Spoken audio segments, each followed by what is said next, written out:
السلام علیکم ویورز، میں ہوں سید علی اور آپ دیکھ رہے ہیں میرا یوٹیوب چینل۔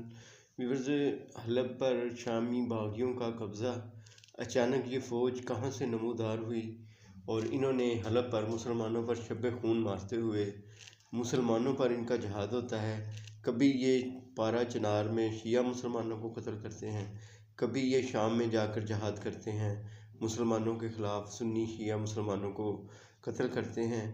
کیا ان کی جہاد جو ہے وہ اسرائیل کی طرف کیوں نہیں ہوتا؟